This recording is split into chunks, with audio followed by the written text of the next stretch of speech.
तो 17 our study भी possible है, आज देख ही लेंगे। टारगेट तो सोच लिया हूँ, अब कैसे कंप्लीट किया चलो वीडियो में देखते हैं। तो ये करने में मुझे अच्छा खासा टाइम चला गया, 6:30 बजे बैठा था और फिर लाइब्रेरी बंद होने के बाद मतलब 9 बजे तक मेरा ये कंप्लीट हुआ। लेकिन हाँ, अच्छे से हो गया था, सारी चीजें कंप्लीट करके। और घर आने से पहले लाइब्रेरी में मेरा ऑन एवरेज 8.5 घंटा जो था स्टडी का इफेक्टिवली, मतलब जैसे मैं उठा, टाइम पास किया या फिर वॉशरूम गया, बाहर गया, वो सब चीजों को हटा के 8.5 घंटा मेरा कंप्लीट हुआ। अब यहाँ कितना घंटा होता है चलो देखते हैं। और देखो हिस्ट्री का पूरा सेशन था, वो पूरा का पूरा खत्म हो गया और अभी लास्ट वो रिवीजन वाला स्लॉट बचा है। रिवीजन इन सेंस बहुत पहले किया था तो उसको अच्छे से करना पड़ेगा मॉर्फोलॉजी का। फिर बात करूँ तो फिजिक्स के लिए मेरे को ऐसा लगता है कि फिजिक्स के लिए एमआर सर का जो नोट्स है उसके अंदर जो क्वेश्चन है वो इनफ है और साथ ही साथ डीपीपी कर लेता हूँ तो उतना मेरे लिए हो जाता है। सेम फॉर केमिस्ट्री, कंप्लीट करने में 2-2.5 घंटा खत्म हो गया और यही रीजन था क्योंकि मैं उसको लिख लिख के करता हूँ ना। और मॉर्फोलॉजी ऐसा है कि जितने एग्जाम्पल्स अगर तुमको क्लियर रहेंगे, अगर एग्जाम्पल्स याद है, चैप्टर बहुत ही ईजिली बन जाएगा। तो आज है एप्रॉन मोटी का एक और challenging day to achieve that apron. Library जाने के लिए मैं निकल गया घर से और नसीब की बात ये है कि आज स्टेशन में भीड़ नहीं थी। नहीं, मैं नहीं मानता। हाँ भाई, पर मानना पड़ेगा। इसका रीजन ये है कि कल गणेश चतुर्थी है तो सारे भक्तजन या तो बप्पा के आगमन में बिजी हैं या तो गांव चले गए हैं कल की तैयारी के लिए। और यही रीजन है कि आज ट्रेन जो है अच्छा खासा खाली है और मोस्टली हॉलीडे भी है। तो ट्रेन लेके मैं पहुंच गया अपने स्टेशन, बट यहाँ से आगे बढ़ता कैसे मौसम बता के थोड़ू बनता है, बारिश बता के थोड़ू आता है। भाई बारिश आ गई थी तो थोड़ा वेट करने के बाद जब बारिश बंद हुई तो मैं पहुंच गया अपने लाइब्रेरी। यहाँ भी आज ज्यादा लोग आए नहीं थे, बिजी है भाई सब लोग। तो खैर इन सब चीजों को साइड कर मैं लग गया अपने टारगेट बनाने में, जो कि था न्यूटन लॉज ऑफ मोशन की 3 लेक्चर, पीरियोडिक टेबल की 3 लेक्चर और मॉर्फोलॉजी का रिवीजन। और ये टारगेट अगर खत्म हो जाता तो घर पे जाके एक रिवीजन का स्लॉट भी बना लूंगा कि रिवीजन क्या करना है। तो पहले भी ये टारगेट पे फोकस करते हैं, उसके बाद देखते हैं आगे क्या है। आगे देखने से पहले मैंने बैग में देख लिया, आज मेरे स्कूल का फ्रेंड आया था लाइब्रेरी और उसने आज शाम के लिए अच्छा खासा नाश्ता लाया था। तो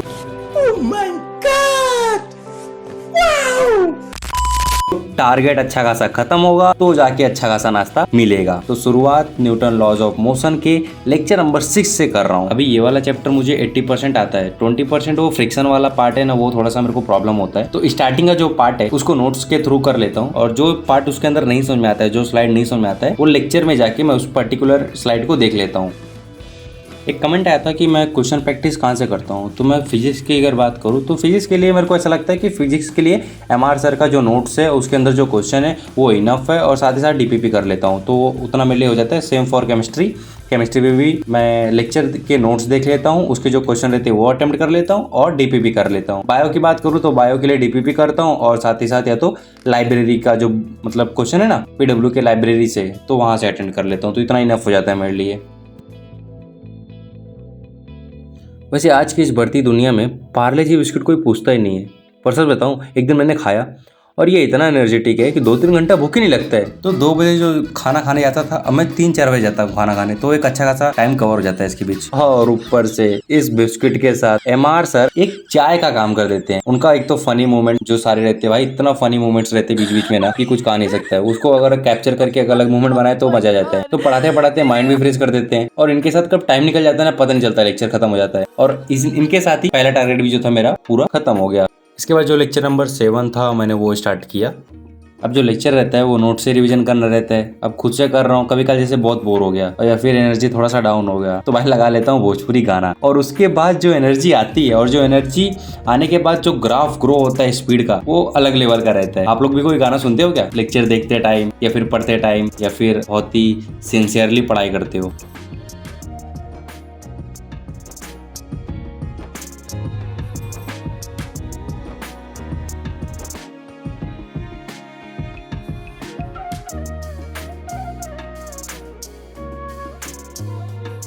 लेक्चर नंबर 7 का डीपीपी भी था जिसके अंदर ऑन एन एवरेज 14-15 क्वेश्चन था। तो लेक्चर खत्म कर उसके डीपीपी भी कर लिया मैंने और वो कर ही रहा था तभी भाई ने खोल दिया पहला पिटारा और उसमें से ये निकला। तो ये खाते खाते आगे कंटिन्यू किया।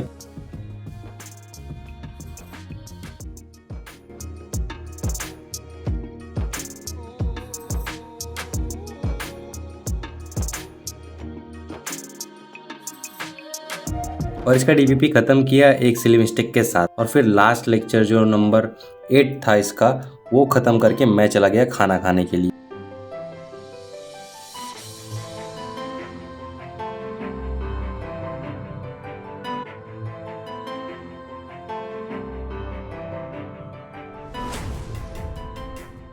रोटी सब्जी को एसोफेगस के द्वारा स्टोमक तक पहुंचाकर बाहर का वातावरण आप लोगों को दिखाकर मैं वापस आ गया अपनी जगह पर।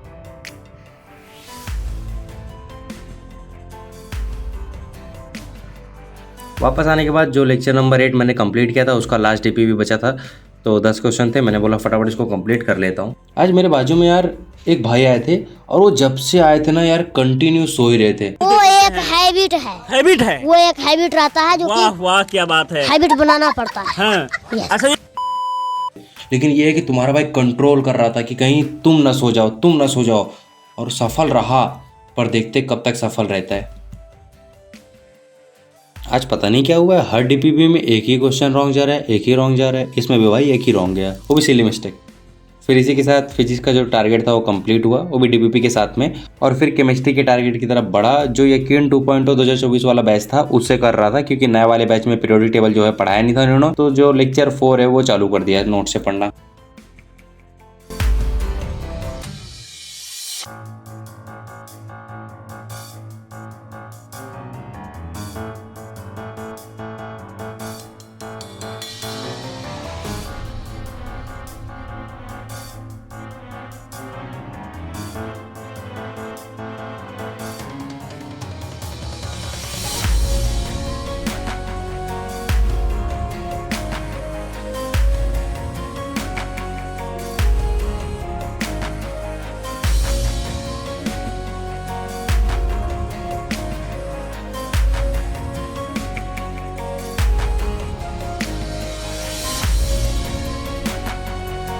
पर भाई बाजू वाले को सोते हुए देख मैं ज़्यादा देर तक टिक नहीं पाया भाई, मैं तो अंदर से टूट गया। बेकार है भैया, मैं तो टूट गया और बाहर से सो गया और फिर छोटी सी नैप ले ही लिया। एक्चुअली उनकी वजह से नहीं, बल्कि मुझे खाना खाने के बाद थोड़ा सा ऐसा होता है कि नैप ले लूँ एक, इसलिए नींद आ गई थी। तो उसके बाद उठने के बाद पीरियोडिक टेबल के लेक्चर खत्म कर दिया और फिर उसके डीपीपी करने लग गया। लेक्चर 1 और 2 का डीपीपी जो था वो कंप्लीट हो गया था। लेक्चर 4 का जो डीपीपी था अभी वो करने जा रहा हूँ, तो वो कंटिन्यू करके ख़त्म करते हैं। और थोड़ी देर बाद भाई भी उठ गए थे जो सो रहे थे मेरे बाजू में, और वो भी पढ़ रहे थे। सही बात है, वो भी बड़ी शिद्दत के साथ। हाँ, और फेस नहीं दिखा रहा हूँ भाई, ताकि कल को बोले ना कि भाई मेरा फेस वॉश क्यों दिखाया, इसलिए उनका फेस वाला हाइड कर दूँ।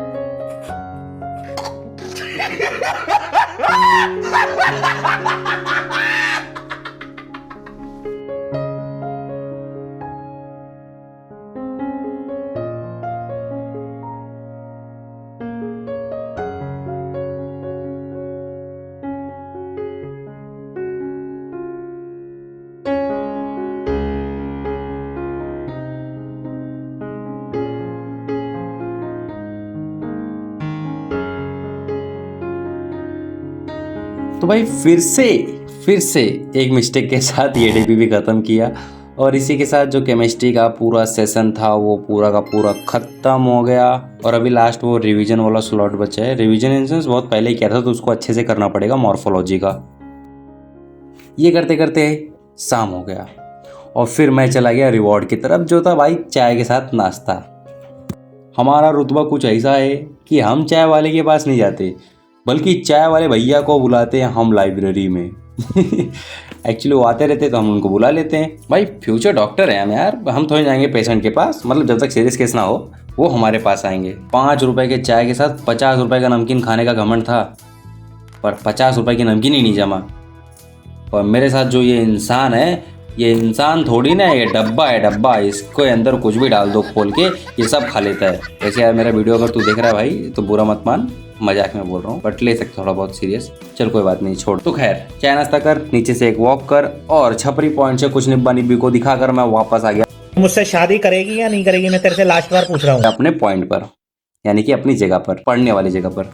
तो वापस आने के बाद जो मेरा आज का लास्ट टारगेट था मॉर्फोलॉजी का रिवीजन, वो करने में लगा। तो इसका रिवीजन मैं शॉर्ट नोट से ही करने वाला हूँ, क्योंकि इसमें मोस्टली जो है वो एग्जांपल्स आते हैं, और सारे के सारे एग्जांपल्स और बाकी जो इंपॉर्टेंट पॉइंट्स है तो तरुण सर ने खुद के शॉर्ट नोट्स बना के दिए थे, तो मैं तब से ही रिफ़र कर रहा हूँ, मतलब पिछले साल से रिफ़र कर रहा हूँ। एनसीईआरटी इसका नहीं पढ़ता हूँ, इससे ही मेरा काम हो जाता है। और ये करने में मुझे अच्छा खासा टाइम चला गया। 6:30 बजे बैठा था और फिर लाइब्रेरी बंद होने के बाद मतलब 9 बजे तक मेरा ये कंप्लीट हुआ। लेकिन हाँ, अच्छे से हो गया था ये सारी चीज़ें कंप्लीट करके।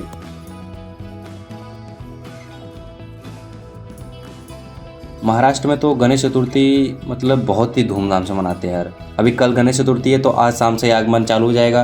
पापा का। तो आज घर जाते टाइम रास्ते में मैं आप लोग को आगमन का एक झलक दिखाता हूँ कि कैसा यहाँ पर आगमन होता है या फिर सारी चीजें, और कौन कौन अपने घर पे पापा जी को बुला रहा है इस बार, हाँ, और किस किस को इंतजार रहता है इस दिन के। यार पूरा साल भर में एक बार तो आता है, बहुत से लोग तो एकदम एक्साइटेड रहते हैं। तो आप लोग में से कौन है, और गणपति बप्पा मोरया जरूर लिखो कमेंट में। चलो फटाफट। और इसको कंप्लीट करने में 2-2.5 घंटा खत्म हो गया, और यही रीजन था क्योंकि मैं उसको लिख लिख के करता हूँ ना। और मॉर्फोलॉजी ऐसा है कि जितने एग्जाम्पल्स अगर तुमको क्लियर रहेंगे, अगर एग्जाम्पल्स याद है, चैप्टर बहुत ही इजीली बन जाएगा। तो लाइब्रेरी ऑलमोस्ट खाली हो चुकी थी, सब लोग घर पे जा चुके थे, बचे थे हम 2-4 लोग। तो मैं भी भाई आज का जो टारगेट था वो पूरा का पूरा 100% कंप्लीट किया, और अब भी निकलता हूँ घर पे। चलो पैक वैक करते घर पे निकलते हैं।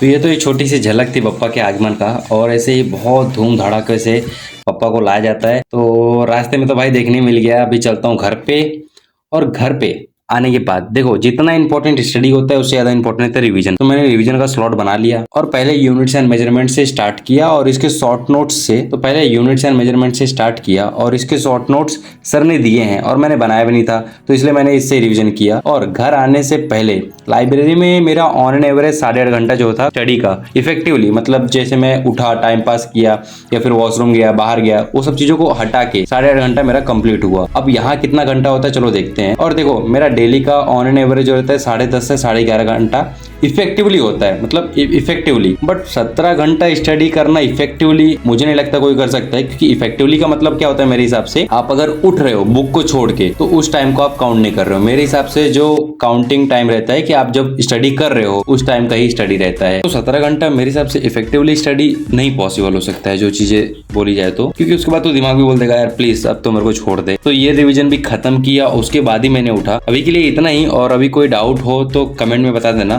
और चैनल पे नए हो तो फटाफट सब्सक्राइब कर लो यार, जल्दी से 1K कंप्लीट करवाओ, ठीक है। तो मिलते हैं अभी नेक्स्ट वीडियो में एक नए चैलेंज के साथ। तो thank you so much guys for watching this video. Bye bye, good night. Love you forever.